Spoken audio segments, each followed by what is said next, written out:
Kita lanjutkan pembahasan bersama Mbak Dina dan Mas Ridwan.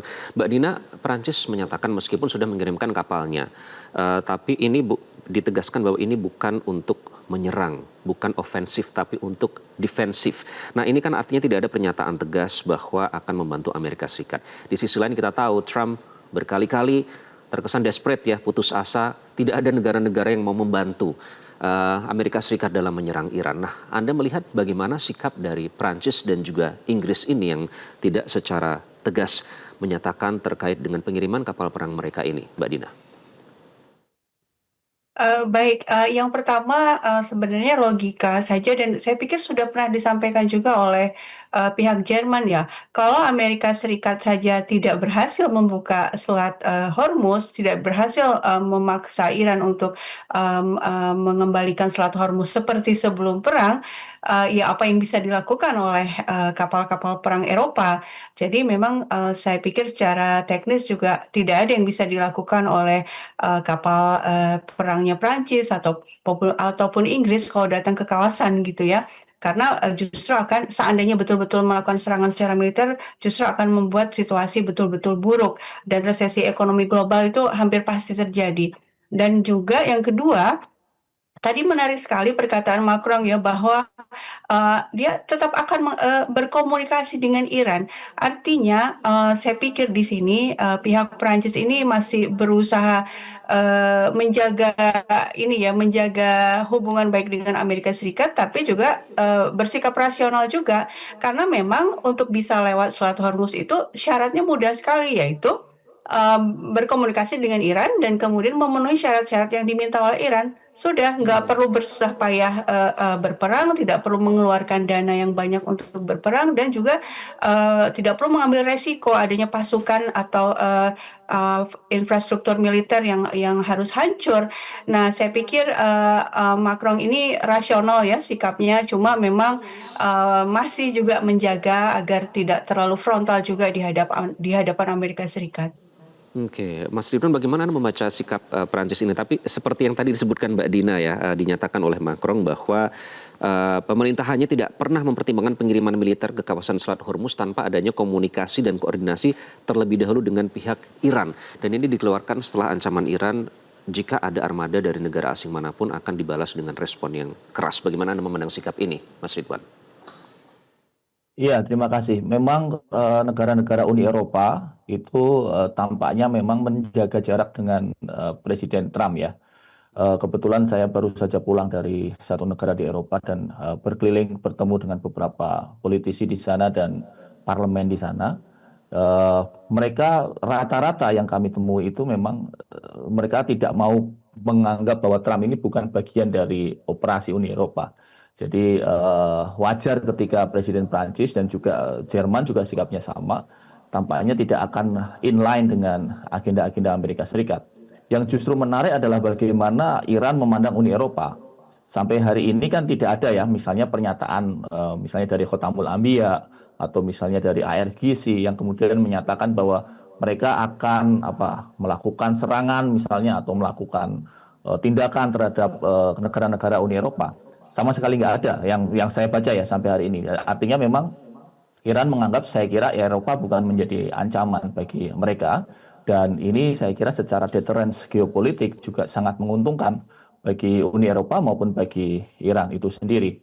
Dan yang perlu kita tahu sekarang yang sangat-sangat luar biasa pusing adalah lobby-lobby kepentingan Zionis terutama di Eropa juga. Bagaimana mereka gagal mempengaruhi negara-negara Eropa itu untuk ikut terlibat. Padahal mereka kita tahu juga berinvestasi dengan berbagai macam cara ya, berinvestasi secara politik maupun secara ekonomi ke negara-negara itu. Nah, salah satu yang kemudian mereka tiupkan adalah tadi fitnah atau ya bahasanya mungkin bumbu-bumbu fitnah begitu ya, bahwa kalau Uni Eropa tidak bergabung dengan kepentingan Israel dan Amerika, maka pada satu titik Iran akan mengganggu kepentingan ekonomi Uni Eropa. Tapi tampaknya itu tidak membuat mereka bergeming. Saya bertemu langsung, bahkan bicara langsung dengan salah satu mantan kandidat kanselir Jerman di Berlin dan secara firm dalam forum yang ada Menteri Luar Negeri Jerman juga, secara firm mereka memang menahan diri dan menjaga jarak dengan politik luar negeri Amerika. Oke, menarik. Itu yang dinyatakan langsung ya, Anda mendengar langsung dari para politicians tersebut. Mbak Dina, kembali ke Saudi. Nah, ada pernyataan yang saya kutip ya, ini dari Ambassador Dr. Rayed Krimli, Saudi Deputy Minister for Public Diplomacy. Ini di post di X-nya bahwa Kerajaan Arab Saudi berlanjut untuk mendukung deeskalasi dan menghindari eskalasi. Begitu pula dengan negosiasi dan upaya yang terus dilakukan terkait dengan tujuan tersebut. Nah, apakah menurut Anda pernyataan ini yang artinya menginginkan tidak ada eskalasi baru yang berkebalikan dengan yang selalu dinyatakan Trump dengan ancaman-ancamannya, ini terkait dengan ibadah haji yang saat ini tengah berlangsung yang tentu melibatkan banyak orang dari seluruh dunia, Mbak Dina? Iya, saya pikir sangat berhubungan ya memang dengan musim haji.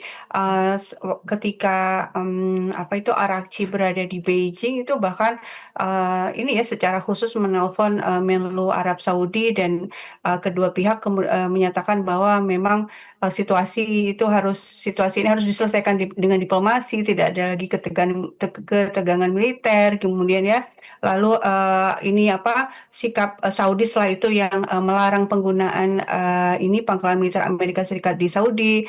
Meskipun sekarang menyatakan membuka lagi, lalu pernyataan terbaru tentang pentingnya deeskalasi, ini memang menunjukkan sebenarnya Saudi itu tahu persis bahwa perang itu tidak akan memberikan keuntungan buat negara-negara Teluk. Uh, Apalagi musim haji ini membutuhkan keamanan penuh. Pesawat sipil itu akan berdatangan dari berbagai penjuru dunia.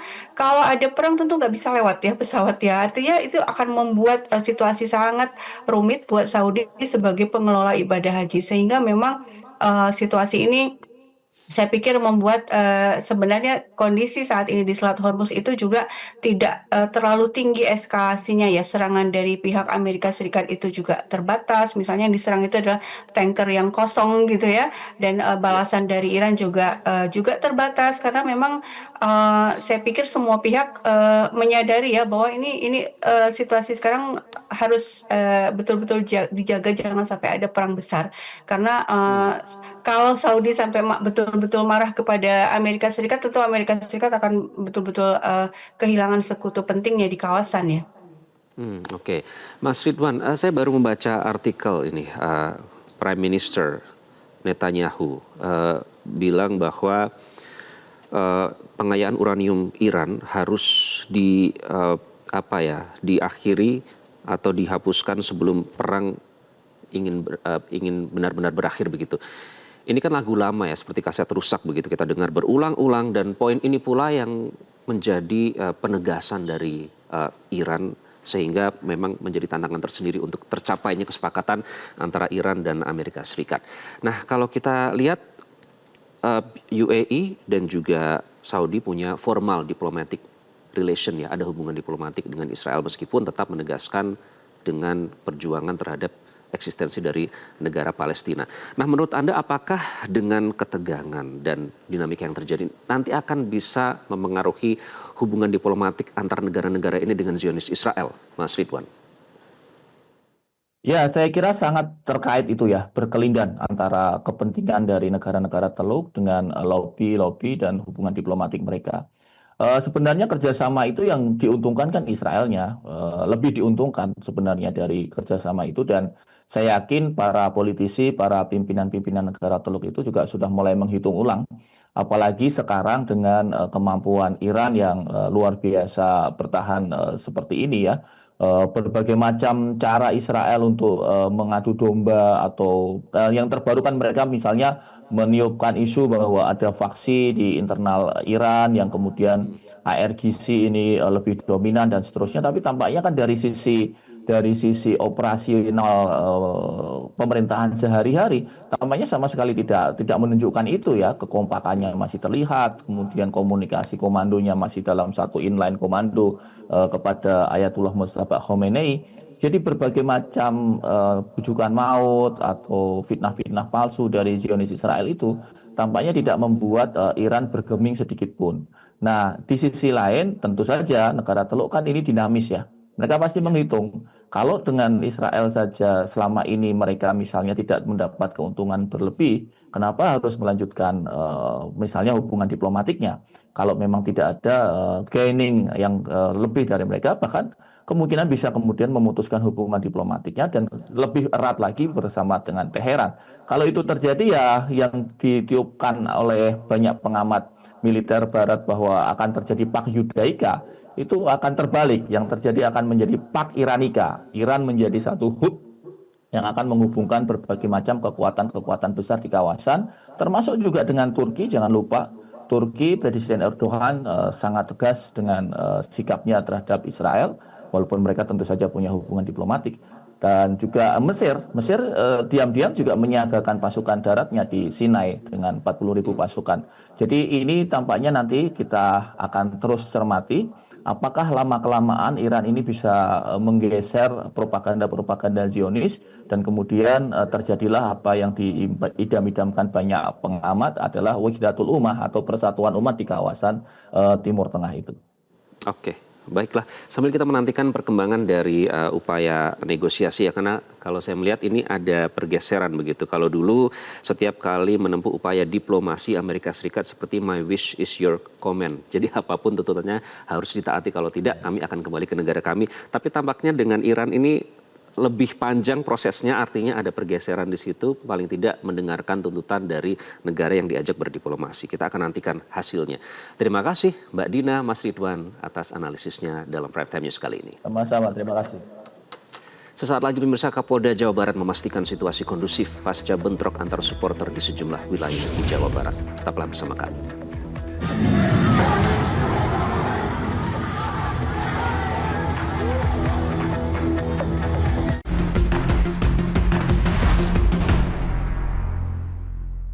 Dipersembahkan oleh didukung oleh Jelajahi cara baru mendapatkan informasi. Download Metro TV Extend sekarang.